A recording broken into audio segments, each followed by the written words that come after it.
Dre Baldwin, balloverseas.com, the Overseas Basketball Blueprint, Step 5 in the Overseas Basketball Blueprint process. Seize opportunity. Now, this is something that I made very clear in my book, Overseas Basketball Secrets, which I don't have a copy of it yet. We're waiting for it to come from the printer as of this recording. But by the time you hear this, I probably already got copies. So all you got to do is go to overseasbasketballblueprint.com and you'll probably see it. But in that book, I talked about this. Your number one priority, especially you players who come from undistinguished backgrounds, meaning you're not coming from a D1 or a D2 under scholarship and you weren't all conference, you don't have teams knocking on your door to sign you. Your job is to get your foot in the door by any means necessary.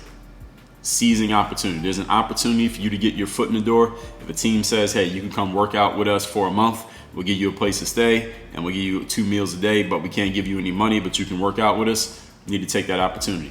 If you go to an exposure camp and someone's willing to sign you to a conditional deal, like I'll sign you for the summer if I can get you a contract, but if I can't get you a deal, then I'll drop you and you're on your own, do what you want to do. You need to take that opportunity. If there's an opportunity to go work out with somebody who's already at the pro level and you can get seen by somebody who might be somebody, you go work out with some players who already are at that level so you can gauge where your game is at and you can soak up game from those guys. You need to take advantage of that opportunity.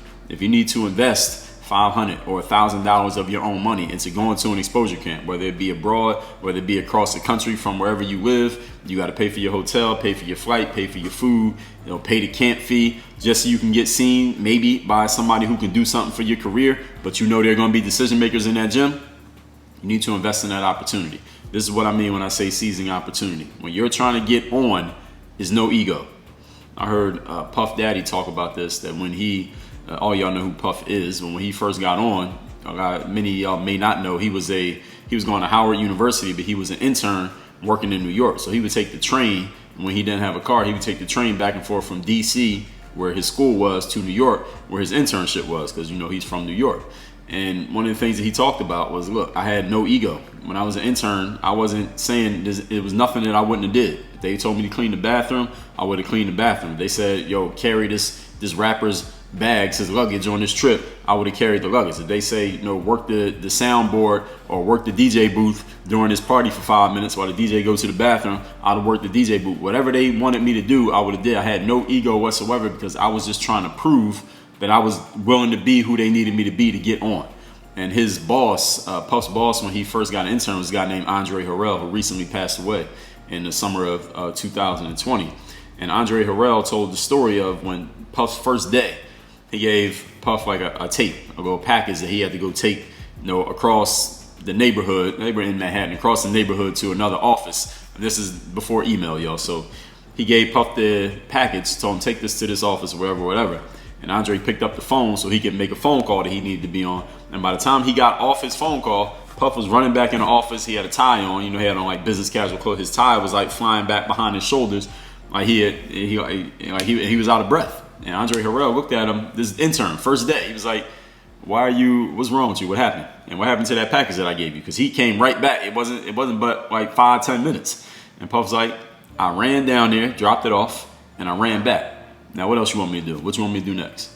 And Dre Baldwin said that from that moment on, I knew that this guy was going to be a problem in a tongue-in-cheek way. Like, I knew this guy was serious. He was really trying to get on. He was really trying to do everything he needed to do to get an opportunity.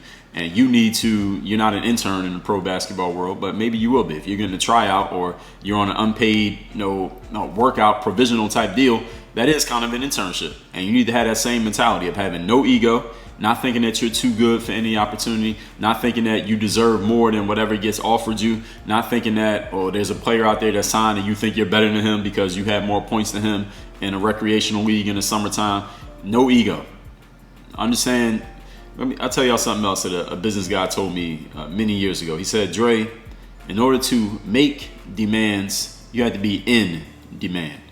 If you're not in demand, meaning your phone's not ringing, then you don't have the power to tell somebody what you're not going to do or what you're too good for or what is beneath your level. If you're not at the level where you got multiple opportunities to choose from, the only opportunity you have in front of you might be the only opportunity you get. So you need to have no ego and just take advantage of that opportunity and make sure you do something with it. That's what I mean when I say seizing opportunity. So that means be looking for an opportunity, be hungry for an opportunity, thirsty, whatever you want to call it. All right, be that for an opportunity, because once you get in the game and you have your foot in the door, you can kick that door off the hinges, and now you're on the inside. Now you're actually being seen on a day-to-day basis in person by a coach or a manager or a team owner who can put a name to a face and they actually know who you are. Now you're a proven commodity. Now you got a resume in the pro world. You might have a resume in the college world or in the streets, but you got a resume in the pro world now that you did that. That's a whole different thing from having a resume on YouTube or having a resume on Instagram. So get your foot in the door, and then once you're in the door, you know what you got to do, right? You know this is a performance-based business, right? So now you got to get in there and perform. So all of these things you got to do. All right, this is not pick one that you like. It's not just do the part that's convenient for you. You got to do all of this, and this is the game that you're getting in. All right, in case nobody ever told you, allow me to let you know. This is the game that you in. This is the game that you got to play. And understand that there's a whole lot of other players. If you're watching this or listening to this and you never had a deal playing overseas before, understand that there are 1,000 other players in your same position who think they're just as good as you or better than you, and they're trying to get a deal. They're trying to get on too. And they're listening to the same thing that you're listening to, and they're going to put their ego aside. You got to be willing to put yours aside. Now, your ego, you pull that back out when you get on that court, and it's time for you to be confident and believe in yourself and do your thing. Whatever you do on that court, pull your ego out then. But when it comes to getting that opportunity, put your ego in your back pocket. Just get on the court, get your foot in the door, then do your thing. And when you're in there doing your thing, all right, you ain't got to worry about ever having to do that ever again. Now, if you don't have your copy of the Overseas Basketball Blueprint, make sure you go get it at balloverseas.com. 237-page book, tells you everything you need to know to get started in professional basketball right now. And while you're there, take advantage of the offer. Just check the little box on the page. You can add to your order the truth about overseas basketball exposure camps, everything you need to know about these camps, these academies, these traveling tour teams, all this stuff that's going on. Make sure you avoid scams. Choose the right camp for your career and where you're at right now. That's at balloverseas.com. You can get both of these, and if my next book is ready, that'll be on there too. You'll see about it. Again, that's at balloverseas.com. Work on your game. Dre all day, all year. The next video, we're going to go into step number 6 of the Overseas Basketball Blueprint process. Work on your game. Dre all day.